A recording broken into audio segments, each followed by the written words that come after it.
अस्सलाम वालेकुम। अफ्तारी में जायका बढ़ाने वाली टिप्स। मज़ेदार और क्रिस्पी पकोड़े बनाने के लिए। अफ्तार में पकोड़े हर घर में ही बनते हैं और ख़वातीन की कोशिश होती है कि इनके पकोड़े बड़े क्रिस्पी और जायकेदार बने, जिसके लिए वो मुख्तलिफ़ मसाले जात और तरकीब इस्तेमाल करती हैं।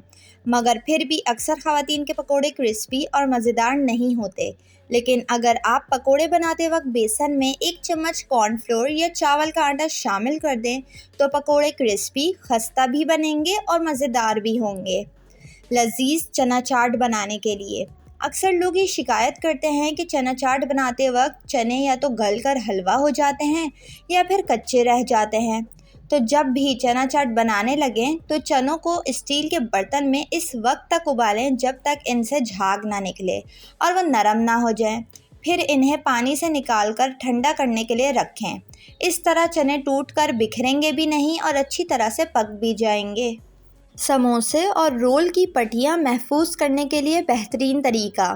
रमज़ान में समोसे और रोल की पट्टियाँ पहले से बनाकर स्टोर कर ली जाती हैं, लेकिन अक्सर जब ये ज़्यादा दिन पुरानी हो जाती हैं तो इनका जायका ख़राब हो जाता है और उस वक्त ये खुल जाती हैं। फिर खाने में भी मज़ा नहीं आता। तो इन पट्टियों को महफूज करते वक्त आप इनको प्लास्टिक की थैली में रखें, लेकिन इसमें हल्का सा ऑयल का स्प्रे कर लें और फिर इसको किसी गीले कपड़े में रख कर फ्रिज में रख दें।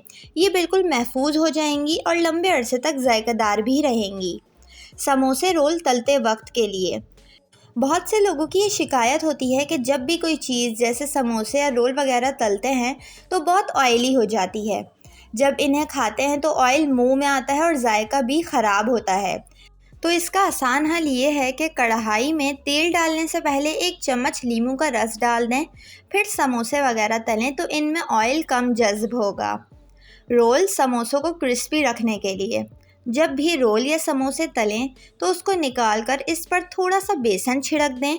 इससे आपके रोल और समोसे काफ़ी देर तक क्रिस्पी रहेंगे। वीडियो को लाइक और चैनल को सब्सक्राइब ज़रूर कर लें।